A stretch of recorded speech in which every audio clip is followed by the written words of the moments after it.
Thank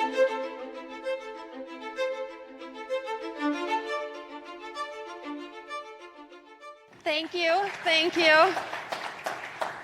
So this is a year full of firsts for the captain and I. So this is our first year offering season one of Doc Talk. We were in Portland, Maine earlier this year where we welcomed our first guest speaker to, I think it was episode 6 or 7. And so now this is our first live. So thank you for joining us for this very special first-time occasion. So like Tess said, Captain and I just like to get together and it's not shoot the, it's like talk about, like just talk about what's going on. Share information. Yes, it's sharing information. And then Tessa turns it into this wonderful broadcast, and it is, like she said, everywhere. So what's going on, right? So for those of you that don't know, IRPT yesterday, we hosted the Kentucky legislators. When I was on stage this morning and I was showing you that stakeholder graphic, and I said the state legislature has an important and huge part to play in what we do and how we can grow our business. The only problem with that is they didn't quite know what their role was or should be. So Captain Monroe agreed to hold the legislators' track to educate the Kentucky Commonwealth, the Capitol, the senators, and the House of Representatives. They have a multimodal task force committee, and this task force is charged with how do we help the ports and the terminals in Kentucky grow. So I'd like to ask you how it went. What surprised you most about that? Well, I thought it went very well, and I was very happy that a number of people stayed afterwards and stuff, and it was a delight to be able to do it, because a lot of times we don't get the opportunity to really help our educators and our legislators and our other folks really understand the tasking ahead that they have. They have great intentions, you know, but it always becomes a question of how do we get started, what do we do first, and everything like that. So what I did yesterday was spend some time really kind of talking to them about the whole realm of how transportation basically all works together, right, and the element that port is, because we have a tendency to look at these things in isolation. Oh, we're dealing with ports, right, not recognizing that we also have to deal with rail and road, a coordinated system, an approach to all of this. And I think if we continue to think modally, right, that is to our disadvantage, right? And I have noticed something very interesting. There's a great deal more interest about what's going on with ports on the inland river side than there is on the coastal side, because the big port authorities and everything tend to set their own direction and everything in many cases. But I think on the inland side, I see the states are much more engaged, the DOTs. For sure. Well, so there's different. It's different. It's not that there's more or less inland versus coastal. It's just totally different. We can take a look at some of the different state aspects and regulations and policies on the state level that can totally impact the way that we do business. And actually, Senator Howell from Kentucky, he actually came to St. Louis to meet with Rich and I to really learn about what ports are, what is a port versus a terminal, and the different modes, and who does what, and who's responsible for what. Because in the end, although money is good, it's not all about just the money. So we were explaining to Senator Howell, you know, the Illinois EPA came out with a salt storage conundrum and wanted to start putting regulations and said, hey, all terminals now have to cover your salt pile every time you bring in a barge. Well, that cost about $25,000 every time you do it. And until they came out and they learned that the impact that they were imposing on us was going to affect our profitability, thus the ability to operate on the river, that's when they finally said, okay, same thing is happening with the state fire marshal's office. Who knew a permanently moored vessel, in this case maybe a barge, it could be a dock barge, it could be a floating restaurant, it could be a stationary piece of equipment in the river that they're now calling a vessel, now has to be inspected every 5 years. It must come out, go to dry dock, and be inspected. Well, who knew that? right? And to do that is what, $20,000 every time you bring it out of dry dock. So we need the state fire marshal's office to know that the impact that you're imposing upon us is going to affect our profitability. And yeah, no question about that. And I think that a lot of times people don't recognize the full scope of what a shipper goes through, for example. And part of the emphasis I talked about yesterday was helping the folks that were there, and then, you know, they were not only Kentucky, but, you know, other folks as well, the reality of what are the impacts and what are the decision factors in regards to how you ship cargo. I think there's a great intent and a great deal of interest in wanting to make this happen. And I think what we see more or less is that a lot of times they're kind of swimming in a pool that they're not exactly, you know, sure which direction to go in. And we had a great discussion not only during the course of the program where we talked about all the elements of transportation, we talked about what was going on in the industry, we talked about the aspect of strategic and master planning and what the differences were, right? And, you know, there's a lot of confusion sometimes even among the ports themselves about the difference between strategic and master planning, what the criteria should be, you know, what the states can do to help. You know, and collectively, how do we get people to work together? All right, because I think that, you know, lacking in the United States a comprehensive transportation strategy and policy, which has not existed in this nation since Harry Truman. Harry Truman, you all heard of Harry Truman, right? Hasn't existed since Harry Truman was president, right? The reality in all of this is that that filters down to the states. So the best thing that I encouraged them to think about was developing a strategic transportation policy that involves not only runways, rail, and road, but also the waterfronts and their waterways and stuff like that. Of course, there's a great deal of interest now because there's money to be had, right? But in the long run, the problem that I see in many cases is that it goes in fits and starts. Right now, we're lucky because we have PIDP and we have other things, so people are willing to invest in the ports. 3 years from now, none of that may exist, all right? So the question is, how do you set yourself up for long, steady growth? And I was very happy to hear what they were doing in the ports of Indiana, because that's the right approach to it, is to take a strategic vision, right, and use it as a footprint and as a roadway to get to path of success. And I think that what a lot of people don't recognize, and I don't care if you're a big port or a small port, that strategic planning is the key to success in building your business and accomplishing what you want to accomplish. And there is a very big difference between strategic planning and master planning. Right? I hear people all the time talk about we're going to master plan. And really what they're looking for is a strategic planning perspective. And engineers in our consulting firms do a great job doing master planning and laying out properties and figuring out what has to be done. But strategic planning is about goal-oriented, right? It's about setting tasks. It's about moving forward and taking steps. And it's attached to time. I don't like strategic plans where people go like, oh, yes, we really favor intermodal activities. Well, what does that mean? You know? All right, I want to see something that says, yes, in 6 months we're going to do this, in a year we're going to do this, in a year and a half we're going to... And that was one of the things I think they reacted to more than anything else, was they said, yeah, that's what we need to do. We need to be able to figure out how to set some goals and objectives so we know how to get there, and then who to talk to, right? And I said, you talk to everybody, right? You know, in a series of meetings as necessary.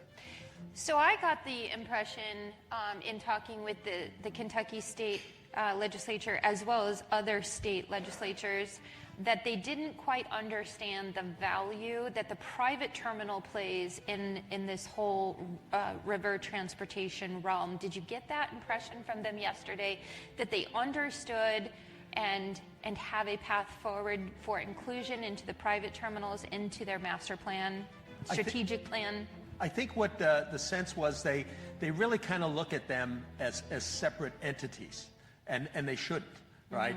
And that, I think I tried to drive that point home as well, is that, you know, those of us who are in the public port sector, we speak government, all right? And we have natural leadership roles, right? But the fact of the matter is that the private facilities and the public facilities need to work together.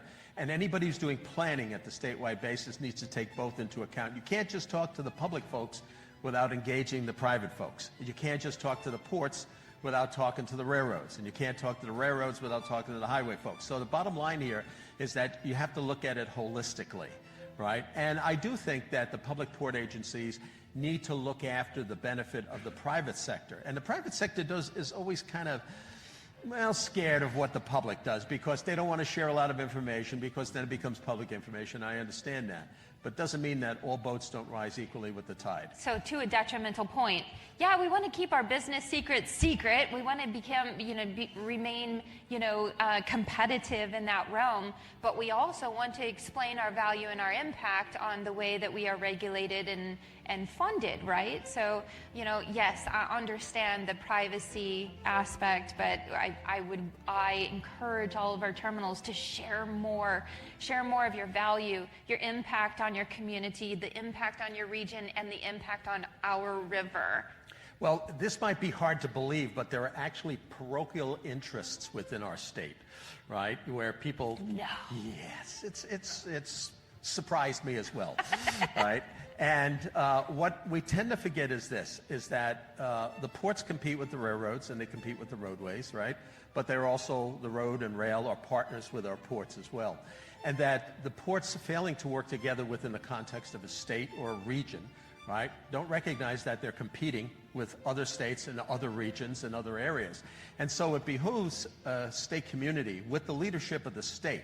And I think that's the one thing that oftentimes kind of gets amiss, right? There's so many things going on within the context of state government, social welfare and all the other things, that ultimately they need to develop a transportation policy and stay focused on it, right? And make sure that everybody's engaged. They are the catalyst that brings together the public and the private sector. All right, they are the catalyst that looks after the benefits of the infrastructure. How do we make this work?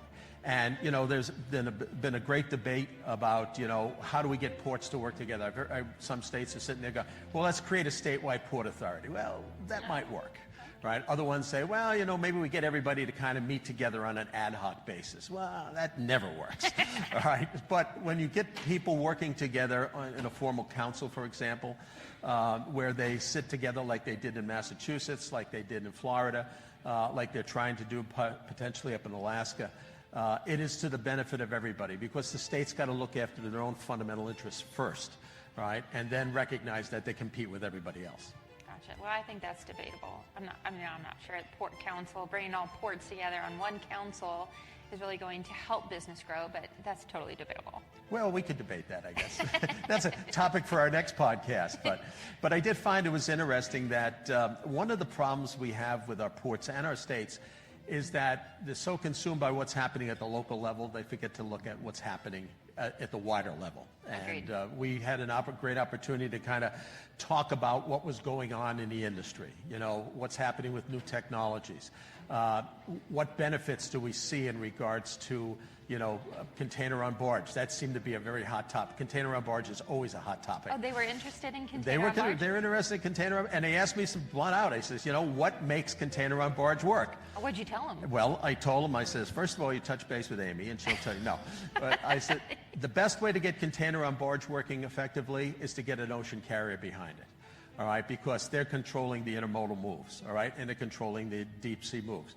We have a lot of product that got pushed out of containers, right?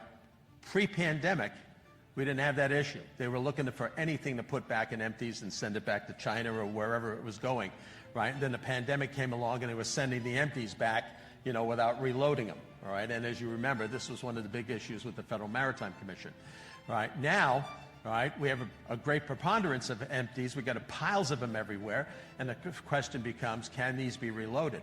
Well, part of the reason that agriculture in containers didn't work, right, was because the cost of the containers were cross transocean was somewhere in the neighborhood of $11,000, all right, and that made it totally uneconomical to do anything with.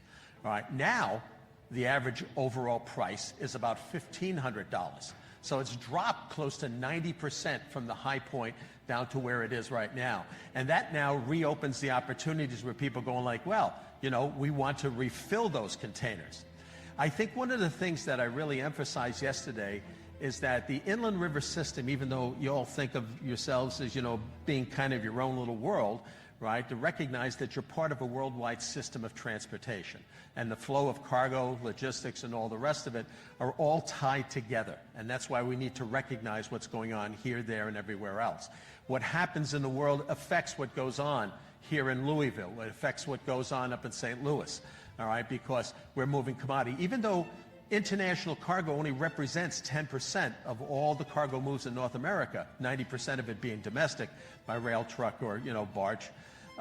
So the reality in all of this is that understanding what's going on worldwide and how it's going to affect our economies, and how it's going to affect our transportation.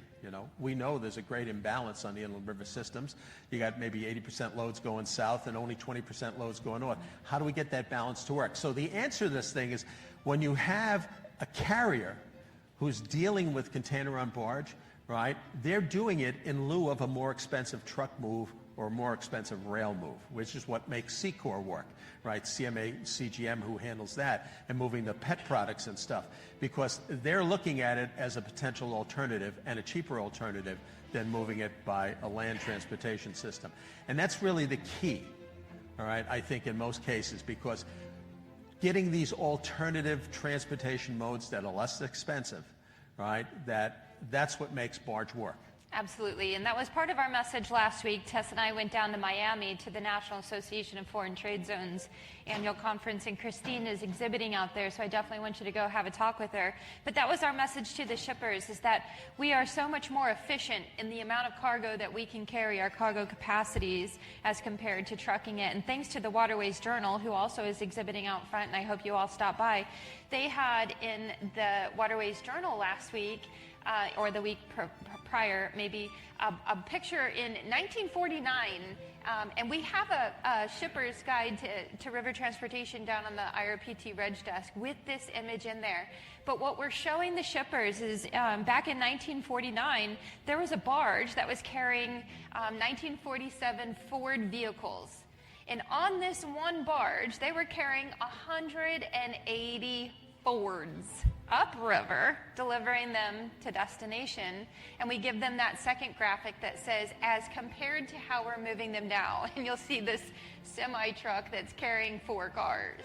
And so that was the message. Let us handle it a little bit more effectively, efficiently, and at a lower cost. Yeah, I mean, the inland water system, you hit 38 states, so I mean, the bottom line is a huge amount of cargo that's being generated here. And it's not appropriate for everything. If it's time-sensitive cargo, it's going to go by road or rail. I mean, there's no question about it. But, for the most part, when you're moving bulk commodities, when moving food commodities and everything, and I'm anxious to see how the agriculture is going to adapt to what's going on with Ukraine and the decreased exports and stuff, and what the planting is going to look like. But I think in the reality is for many cargoes, it's very appropriate, and for anything that's not necessarily time sensitive, like the pet products coming out of Baton Rouge, right, is not time sensitive, but it's all under control of the carrier. So in many cases, people who are looking to make this work can do so, right, by first of all understanding what they need for equipment, right, and there's a lot of great investment right now. We're seeing a lot of the ports, coastal, Blue Water, Great Lakes, and Inland River Port taking advantage of the money that's available. And do it while you can, because I'm not sure that spigot's going to stay open, right, as things change, and we heard that from an earlier speaker today. Do it while you can, and I think the aspect of having the right equipment and making the right investments. But if you're going to do that, you have to really plan it out and think it through, and that was the message to your legislators yesterday, was that you as a state need to have a strategic set of objectives on where you want to be that encompasses everybody, and then each of these port facilities and each of these terminals need to be doing the same thing, right? Because one of the criteria for getting money is basically, what's my series of steps you're going to take, where do I hope to be, and have a good narrative that goes with that, that's really fundamentally sound, not just perspective. Right, but yeah, this is what we've based this on, and this is why we think this is going to work. And I found that people who use strategic planning, and there's several of you in the audience today who have worked through with our strategic plans, recognize that when you follow a good plan, it gets you there. Concrete doesn't generate business, right? planning generates business. And that's what I'm very happy to see, that a lot of the ports are now, and we have the breathing space to do that right now. Well, thank you for hitting Kentucky. You are one state into your 38-state tour. Because how do we get you to address this? And how do we get you to go to all 38 states and share that same message? Your your strategic plan, your master plan, this is what we do, this is what we need from you, and this is how you impact us. So just pack your bags. I don't mind doing that. It's always a great opportunity to do that and everything. And I have to say that you know, what's I really enjoy about IRPT is the number of people that come in who are very much engaged in this, and I think there's a lot more cohesion here than I've seen in other places. And I've done projects all over the world, so you know, we see it up and down and everything like that. And I'm very grateful that our first corporate sponsor, our corporate partner with IAMPE was HDR, and I'm very grateful to HDR for, you know, funding my travel again. Well, we've got 37 more states for you to fund. Yeah, they there. get to move me up and move me up and down, which has been great. But one of the things that have been very positive is to see the amount of money that's going into infrastructure investment, right, and the things that are happening. And changes, too. You know, this is why we have to pay attention. You know, there was a great push, for example, about wind, right? And I remember you and I were talking, I think there was bourbon involved, but you and I were talking about why can't the river system devise these component pieces and move them down river, right, and assemble them eventually, which is exactly what they're doing on the Hudson River. They're generating parts and pieces up in Albany, and as they move down the river, they're picking up parts and pieces, and they're assembling them at the South Brooklyn Terminal, right, which is eventually going to go offshore. The issue, though, is that the big companies that are investing in offshore wind are pulling back because of the cost of permitting, cost of materials, because the grid can't handle some of the power that they're hoping to push into it. So as a result of that, we have to pay attention to what goes on beyond the rivers. We have to see what's going on worldwide and pay attention to those things because it's going to have an impact. What goes on in New York and New Jersey or LA Long Beach is going to have a big impact on what happens in Louisville or St. Louis and stuff like that. We need to recognize that. Wonderful. Well, thank you so much for joining me thank you so much for joining us on episode 9. And if you've missed any episodes, you can catch us online. So. Are we going to make up the additional time with music? Is there additional time? I think we went over. No, we're good. We're good. We're good. All right, we're good. Well, it's always a great pleasure. And first of all, I do want to express my appreciation to IRPT. You know, we're very lucky that we, because of Aimee and her education committee, we have this inland program. We're doing one in Memphis next week, and we're doing one in New Orleans, and we do coastal programs as well. But we're going to hit the 2,500 mark for people who have been certified and trained worldwide. And we're the only ones who do this around the world. And you were one of our very first partners, for which I'm very grateful for. You have helped us come a long way with all of this over the last 15 years. So we're very thankful to that. Well, I'm taking the class next week that I'm very excited about. The inaugural class of the Inland Marine Terminal Operator in Memphis, taught by our very own Rich Diffley. So I'm very excited to take that one. And I know that Dr. Dawn is teaching the Inland Maritime Port Executive class in Memphis, so perhaps I'll get to swing in. Just be prepared. You're bound to get a whole stack of notes from Aimee. Just suggested revisions. Just minor issues and stuff like that. So. Thank you, Captain. Thank you, everybody. Thank you. Good job. Good job, my friend.